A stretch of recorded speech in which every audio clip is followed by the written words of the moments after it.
Right, so I'm going to be talking about just some slides on the COVID-19 impact offshore, and then we're going to focus on the technology sector. So I'll try and keep my comments on economic matters fairly quick, and then we can talk about tech and then wrap up. So if we just start by just having a look at this recovery that we had in April, a very nice recovery.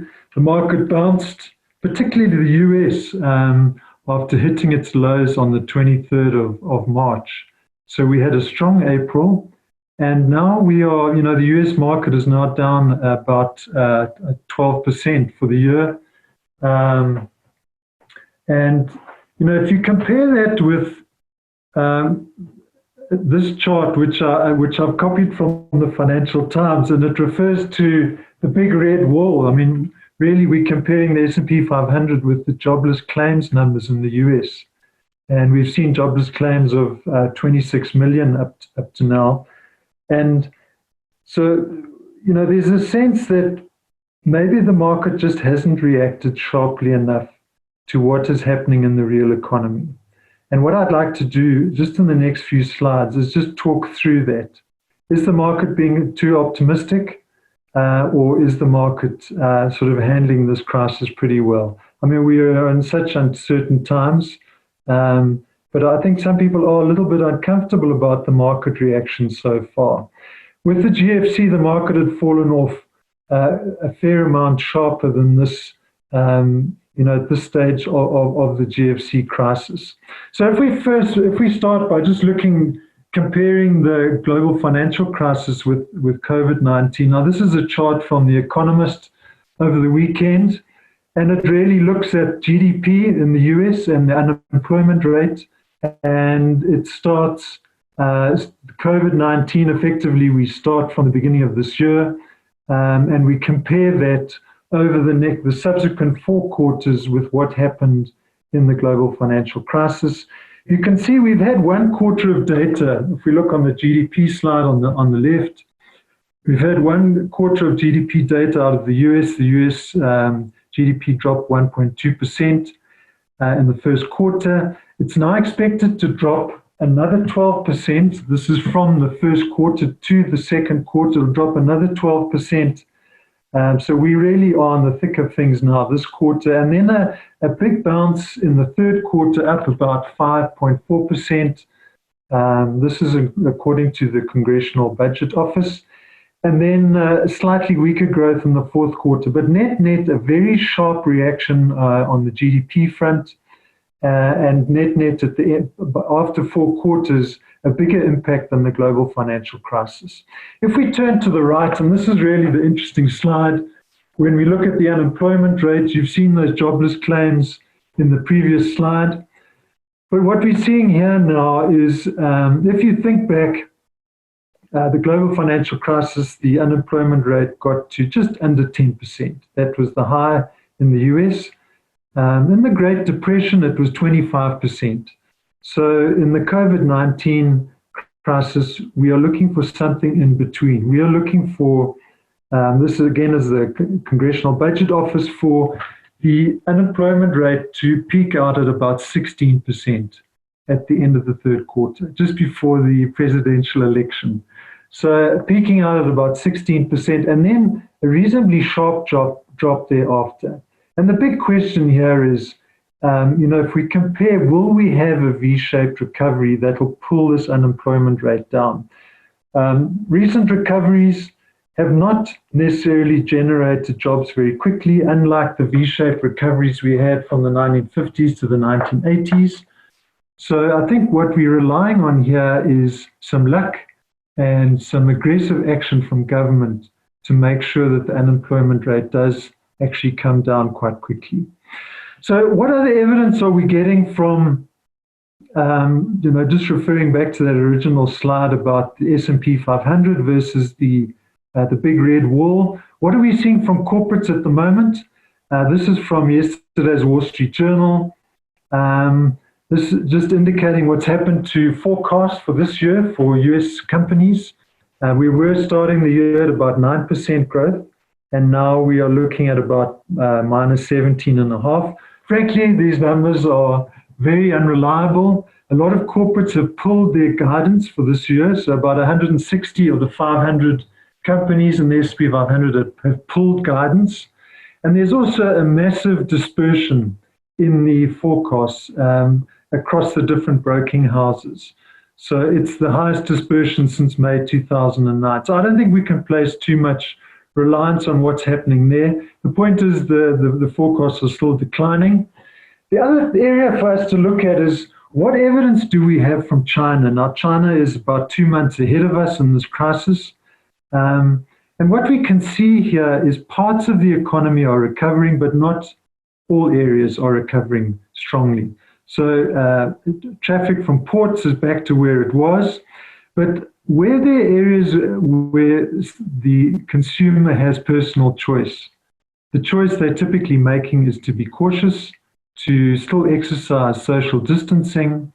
And so what we're seeing is that the flight numbers, the passenger numbers on flights are still relatively low. There's been a small recovery. Consumer footfall has recovered slowly too, as has hotel occupancy. So in some ways, it's interesting, the economists, their cover this week is the 90% economy. And what they're saying really is that the consumer is exercising caution, and some parts of the economy, like the pub, is just unlikely to see a return to normal for quite some time. So we might be running on slightly lower gears for a while, although other parts of the economy will recover. So just comparing that, coming back to the chart, the big red wall chart, why has the market responded generally well to such poor data? Well, we've had a fantastic response. Unlike what we had in the GFC, we've had a very quick and big response from authorities. This is just looking at global interest rates on the left from central banks and the fiscal response on the right. And you can see that the fiscal response in 2020 is much higher than it was in 2009. So generally, the authorities have learned act big and act quickly. So if you combine that, I think, with the second thing, which I don't have a chart on, is the new count, the new case count on the COVID-19. I mean, there's a great wave of relief across the world in a way that the case count is dropping. And certainly from our own point of view, there's a sense of some personal freedom returning. And I think that is one reason, that would be the second reason why the market is still relatively taking a relatively optimistic view of what we've seen in the actual economy. So here are some of the sectoral views that I have on the various areas that we cover at Anchor. I won't go through them all, but you're welcome to go through them at your leisure. And then I will move on to the tech sector. There have obviously been some very safe harbors in this COVID-19 pandemic. The one has been consumer goods. There's been a lot of restocking by households, and generally staples have done well. US financials have been hit hard, but they will capitalize. This is not the 2008 crisis. And I think we find that, that there's reasonable value here, as long as the pandemic is not extended. The restaurant sector, social distancing is a big issue. So the restaurants need to be strong in off-premise consumption. So they've got to be good at drive-thrus and online food delivery. You've got to be able to make up for the fact that people will not be appearing in your restaurants. The oil and gas sector for us is just too much uncertainty. We have a demand shock, roughly a 30 million drop in consumption per day. And we do have a long-term carbon problem. So we're not going to be buying into the oil and gas sector for a recovery. We do have some shares here, but we would look to sell once we have a recovery in the oil price. The UK car insurance market, another area that pops up in our portfolio, has been very resilient, as it has been in the US. There are not many claims coming through because people are not driving. So as long as the companies are well provided for, we still think this is a very good area. The card industry, well, we've had such strong trends in the card industry now over a long period. But the point is, a recession a recession will hurt, and multiples remain high, so we're a bit cautious there. Pharmaceuticals has also been a safe harbor in this pandemic, and they are very modest valuation, but obviously there are long-term issues about their returns on their R&D portfolio. And lastly, I think before I move on to global tech, the industrial and the aeronautics areas, very, very tough areas, and particularly if you're involved with international travel. So this is an area that we're fairly negative on, and not surprised that Warren Buffett sold out of all of his airline holdings. So I think with that, let's move on to the tech sector. Now, if you look at this performance from I think the 19th of February was when the market peaked. This year, we have the blue line at the bottom, and that just indicates the oil sector. The red line is the tech sector, and this is just part of the tech. This is really the infotech part of the S&P, which includes Microsoft and Apple. It doesn't include some of the internet sectors. It's been a stellar performer so far, unlike what we saw in the 2008 crisis. Now, let's have a look at some of the biggest companies. These are the biggest companies in the world by market cap. And I have in 2020, this is the data from Friday, the 1st of May. And what it shows there is that 4 of the top 5 companies in the world by market cap are now tech companies. And you'll see that these blue shapes have been growing over the last couple of years. In 2009, only Microsoft made it into the top 5. Then in 2014, in the middle of 2014, we had 3 of the top 5. We would have 5 out of 5 for the tech sector if it wasn't for Saudi Aramco, which is now the biggest company in the world. I mean, it's listed in Saudi Arabia and has a relatively small free float. So that knocks Facebook out of the top 5. But if you look at the top 5 tech companies now, they are now 20% of the S&P 500. And what it tells you is that there's something different about the tech sector. And as Brian Arthur, the great tech economist, wrote in his 1996 piece in the Harvard Business Review, he wrote about the economics being different in the tech sector. There's a tendency to, there's a strong network effects and a tendency towards monopoly. And this is really one of the reasons why the tech sector has just gone from strength to strength. All of those companies that you see there typically operate in monopoly positions. And it'll probably only be some regulation that would change that. So let's just have a look at how we think digital will, the tech shares will perform in this COVID-19 pandemic and after. So here are a couple of quotes from the first quarter conference calls, or from last week. Satya Nadella is seeing, commenting that 2 years of digital transformation have been seen in the last 2 months. Sundar Pichai at Alphabet saying that businesses are thinking deeper about the shift to digital.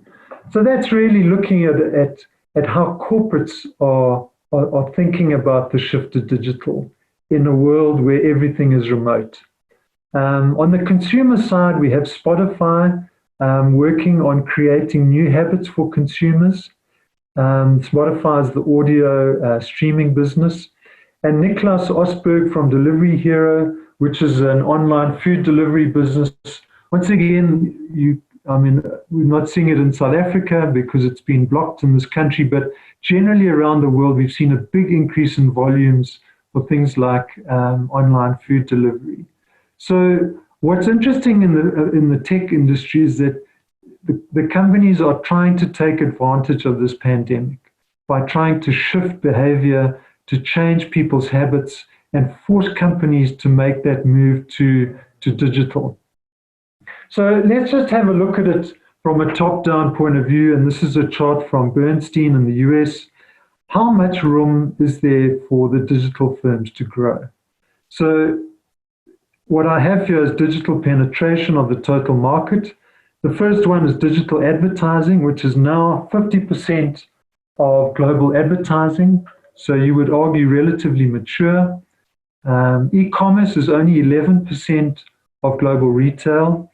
On-demand is a relatively new area. It covers things like ride-hailing, Uber and Lyft, online food delivery, like Meituan and Delivery Hero.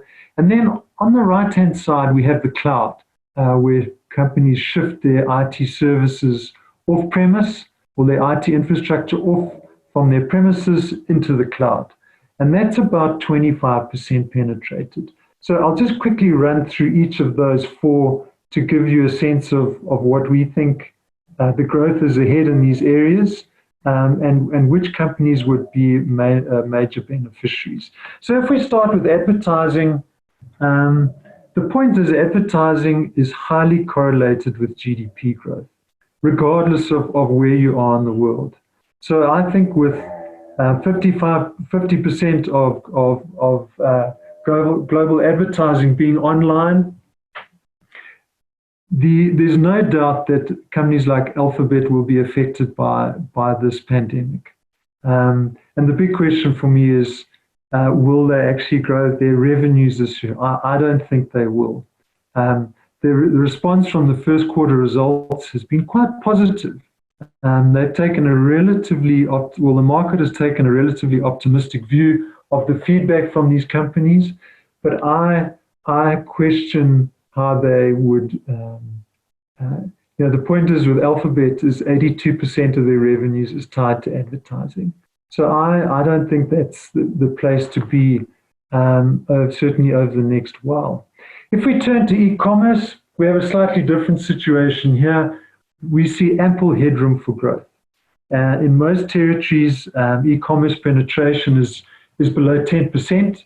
It's much higher in China. But globally, if you exclude China, it's only 8%. So we still see tremendous growth potential in companies like Amazon. In the Chinese market, Alibaba still has good growth potential, and the other e-commerce players across the world, like Mercado Libre in South America. So a strong area for us. So we have big holdings in Amazon and in Alibaba. If we look at the on-demand area, now this is a new area, very interesting. A lot of new platforms are trying to establish a foothold in different categories. What I'm showing here is just the food delivery market. It's relatively underdeveloped, and there's potential for enormous share price performance here still. And we've certainly seen that from companies like Delivery Hero, which doubled. It doubled even in the second half of last year, and have maintained those gains. So we bought into quite a few of these companies, Meituan Dianping, which is the equivalent of Delivery Hero in China, and then we do have positions in Delivery Hero. And then the last one to look at is the cloud. The cloud is, one of the interesting things from the first quarter call was Microsoft maintained their guidance they gave guidance firstly for the second quarter, and it is still for relatively solid revenue growth. The cloud is now about 38% of their business, and I think in about 18 months' time, roughly half of Microsoft business will be cloud related. So an area that we probably need to spend more time on at Anchor. We do have some positions here. It's typically been a very expensive area of the market because there are a lot of subscriptions, and people see this as a very resilient sector of the market. So a good place to be. So a lot of those themes that I've spoken about appear in our Anchor Global Technology Fund. Now this is a fund we started in June of last year. It's performed very well, as you would expect, comparing if you think of the S&P Infotech relative to the S&P 500. Our biggest holdings in Alibaba, a big beneficiary of e-commerce, and it's the leading cloud company in China. Prosus and Naspers also appear here. They're once again very big in consumer internet, but gaming is probably the big player, the most important contributor in those businesses. Amazon is another big holding for us. I mean, their guidance for revenue growth in the second quarter, I think, is between 18 and 28%. Very strong growth, unit growth People are using their same-day delivery service. A lot of people are ordering staples. And there's possibly a much bigger shift now to online grocery delivery in businesses like Amazon. The other one for us is Spotify. This I would categorize as one of our emerging companies. They're the leading global audio streaming business based in Sweden, the home of ABBA. And we see great potential, still not generating really any profits, but have built up a user base of over 200 million. The cloud, Microsoft appears there with a 4% holding. And then we have Delivery Hero, and our position in Matewan, which is in a similar sector, is about 2% too. We're about 6% exposed to this fast-growing part of the market. And then Alphabet and Facebook, relatively small holdings. We have been reducing those holdings in recent weeks. So this sector, it's interesting, the global technology sector, I ran a tech fund 20 years ago. And some of you may recall that there was a separate category for tech funds. And after the global tech bubble, most of those funds, eventually there was a lack of interest and a lot of those funds closed down. So we are back 20 years later with a lot more experience, and we think we have a very exciting product here for clients. Just to wrap up, let's have a look at how we are positioning our portfolios across the board at Anchor. Our positioning, we show what our positioning was in January of 2020, generally neutral on domestic equities or domestic assets and global assets, underweight in offshore bonds, overweight in local bonds. What the market did, well, it shifted some of our positions automatically. So we became overweight in global assets, with the rand weakness, and underweight domestic assets. What we would like to do, and we are gradually shifting in this direction, is to go to a more overweight position in domestic assets and an underweight position in global assets. On the equity market offshore, which is the area that I focus on, I think with this recovery that we've seen in offshore markets, I would say that we are neutral in offshore markets. There are still some areas of opportunity.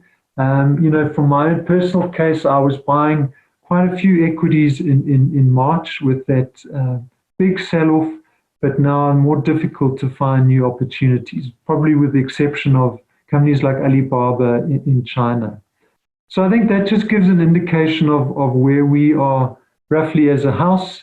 But things are changing, and we have new information coming out regularly, and I think it's important that we keep an open mind, as this quote, which is attributed to John Maynard Keynes, when the facts change, we have to be flexible and agile and change our minds too.